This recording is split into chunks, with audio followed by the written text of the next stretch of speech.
વાવણો અવાજ એ છે પણ સોમે રાજાની પ્રધાનની સવારી ઊભી છે વીરા પોકણ ગણની અરસપર ચારે કોઈ વાત થાય છે કે અઢીમણ રાજા પેટે વાંજ્યા છે એમને દીકરા નથી માટે વાંજ્યાના શગન લેવાની અપશકન ગણાય વીરા માટે થોડી વાર આપણે ઓળા ભરીને વારીએ રાજાને પ્રધાનની સવારી હાલી જાય પછી આપણે વાવણો વાવા જાવું નાખે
સત્ય બોલો નહીં તો તમને કાળિયા ઠાકોરના સોગંદ છે ભાઈ હા ભાઈ કાળિયા ઠાકોરના સોગંદ રાજ છે માટે સત્ય બોલવું પડશે હા બરાબર કાળિયા ઠાકોર થી મોટો કોઈ નથી એટલા માટે આપણે જૂઠું ન બોલવું સાચું બોલવું પડશે સાચું બોલી જઈએ કે વીરા પ્રધાન સાચું ને સત્ય કહેશું ને તો આપણા મહારાજાને ખોટું તો ન લાગે ને વીરા હો તમે સાચું ને સત્ય કહેજો તમારા મહારાજાને કઈ ખોટું નહીં લાગે ભલે વીરા એવા સારા સુવાના લઈ હાલા કે ડુબા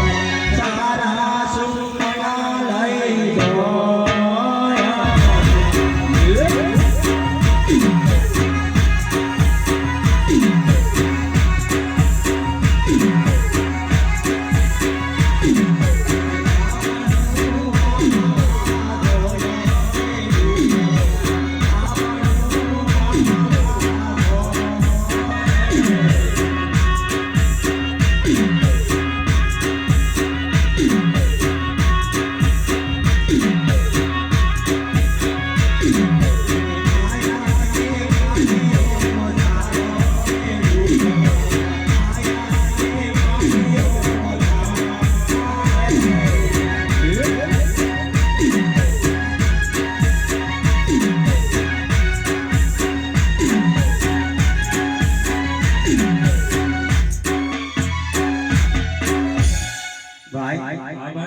પાણી બધા રહ્યા છે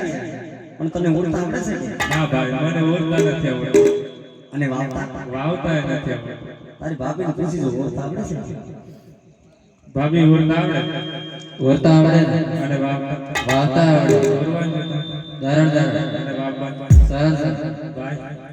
આપણે તો ભાભી માં જ એવું છે ભાભીને આવડે છે કે આવડે કામ તો શું કે હા ફેરો ના પડ્યો કે ચાલુ કરીએ કે હા ચાલ ભલે